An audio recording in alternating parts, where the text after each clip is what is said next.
Hello everyone, and welcome back to the High Gear Automotive YouTube channel.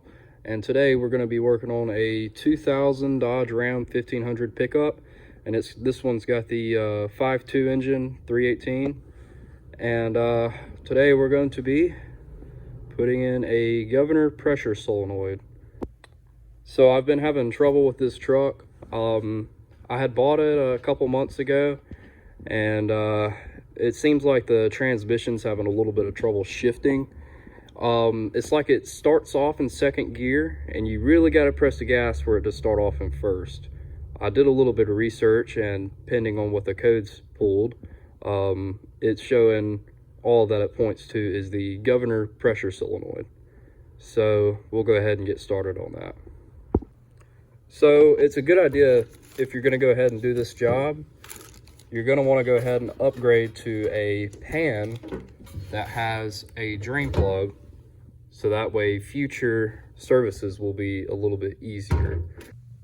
So up underneath the truck, this is going to be the transmission pan, and all around it is going to be 1/2-inch bolts. And to minimize the mess, for me, I'm going to start with the front bolts, and that way it'll be tilted this way away from me and into the basket.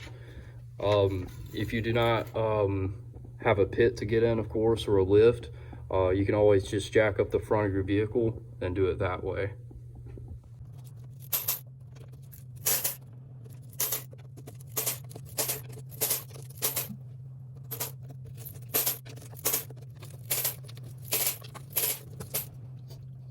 All right, so now you start a little bit. I'm going to let this thing for just a few minutes, and then we'll see the full results.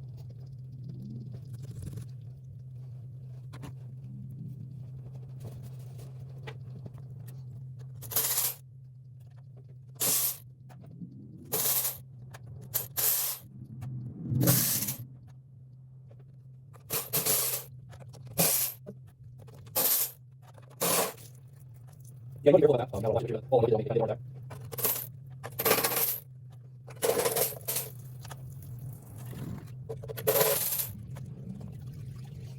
Okay, so now we're on axle. So we're going to do some hand up.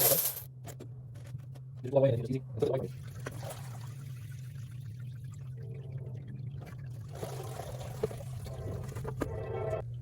So now might be a good time to mention that there is no clean way to do this job. It's kind of inevitable. You're just going to get dirty. Right here is where your solenoid lives, on the back side. Take off these bolts right here, holding the plate on, and then we can come down with our solenoid. All right, so my light died, but in these two holes right here, there's going to be T25s. You're just going to go ahead and remove both of those.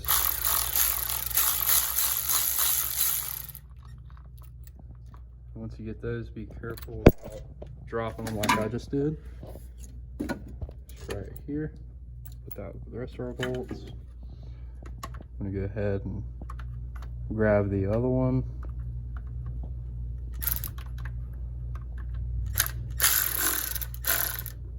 And then just kind of grab it. When you got the filter off, you can focus on these for the cover that goes on the solenoid. It's an 11 millimeter. Very gently just come on off with it. And then we'll just set that with our other bolts. We'll get this other one right here to break it loose. Okay, so once you get that one, just gonna set that with our bolts. And we have one more right here. So now that that's off, just come right here, set that with our bolts. We'll set our ratchet. Get those three 11 millimeters. There's going to be two more T's that you need to get, T25s. We're just gonna get on it right there. This bracket right here, you just want to kind of pull down on it a little bit, and then you'll be able to pull this out. Oh my God, the camera's blurry. But this is your solenoid right here, and where you want to remove it is this right here, and just be ever so gentle with it. You don't want to break it, but pull it out and then you can install your new one. A little blurry because we got some transmission fluid on it, but that's what it should look like once you get your new solenoid in. And if you ordered the kit too, there is your sensor for it, but this is what really the problem would be. All right, so this is what it should look like after you get everything done. And we're just gonna do this right here. Run them up real nice and easy until you feel contact. And you wanna do that for all of them. So as we're moving forward, one big thing you wanna look for, just give an overall visual inspection on your wires. Make sure nothing's pinched, no exposed wires or anything. Check all of it. Make sure everything's good. And whenever you go back on with this cover, you also want to make sure it goes in that lip of your sensor, so that way your sensor doesn't fall out. So, being said, everything is good right here. Look, there's your dipstick too. But everything's good here. So now what we can do, we can go ahead and throw on our transmission filter, and then we can throw on the pan. All right, so now that you've got your filter on and torqued everything down to good enough foot-pounds, we can go ahead and spray around our surface area of where our gasket would go with some carburetor cleaner, or brake clean would work. But you just want to get all up through there, spray it down real good, come around. It is okay if you spray the middle, but try not to spray it directly. And so after you've done that, you're gonna want to take a clean rag and come through, and you want to wipe down everything. Make sure it's clean, right? You don't want any transmission fluid on your mating surface. So come on through and just wipe down like so.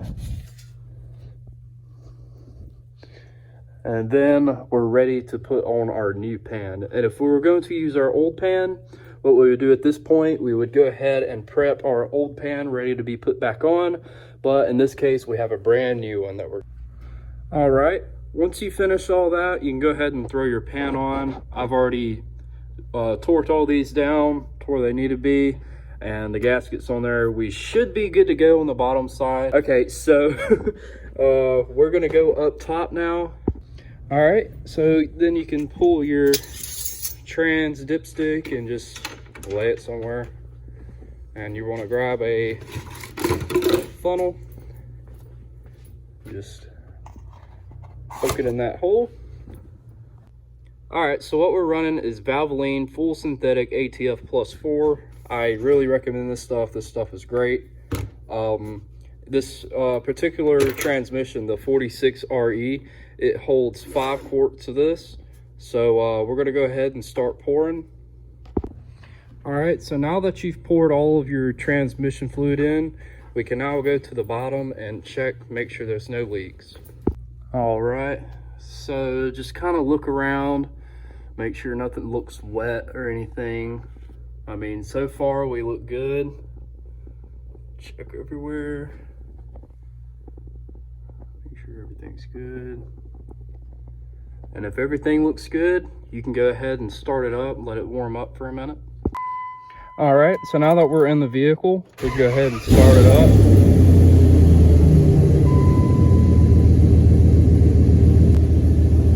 Now we're gonna let it run for a few minutes and let it get up to op temp. So once it's been idling a little bit, you're gonna wanna go back downstairs. You wanna make sure there's no leaks.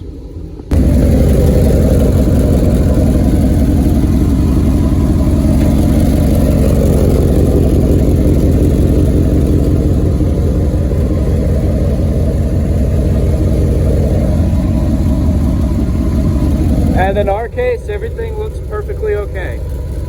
So we're gonna clean up and we're gonna make sure everything's good. So another step of the process is you want to just run it through all the gears.